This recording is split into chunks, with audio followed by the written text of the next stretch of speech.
అయినను నీ మీద తప్పు ఒకటి నేను మోపవలసి వచ్చింది.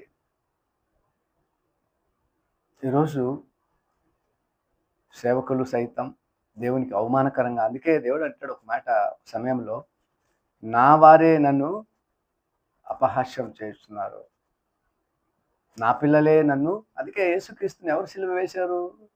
తన ప్రజలే సిలువ వేశారు. ఇప్పుడు కూడా తను నమ్మినటువంటి విశ్వాసులే ఆయనను సిలువ వేస్తా ఉన్నారు ప్రతిరోజు కూడా. ఒక వ్యక్తి, ఒక మంచి దైవజనుడు ఒక మాట అన్నాడు. ఇశ్రాయేలీయులు ఆ రోజు సిలువ వేశారంట, ఈ రోజు క్రైస్తవులు సిలువ వేస్తున్నారట దేవుని యేసుక్రీస్తు. ఇశ్రాయేలీయులు ఆ రోజు 2000 సంవత్సరాల క్రితం సిలువ వేస్తే, ఈరోజు క్రైస్తవులు వారి వారి క్రియల వలన సిలువ వేస్తున్నారు. వారి వారి ప్రవర్తన వలన. అందుకే ఇక్కడ అంటున్నాడు కదా, నీ క్రియలు నేను ఎరుగుదును అంటున్నాడు ఫస్ట్. నీ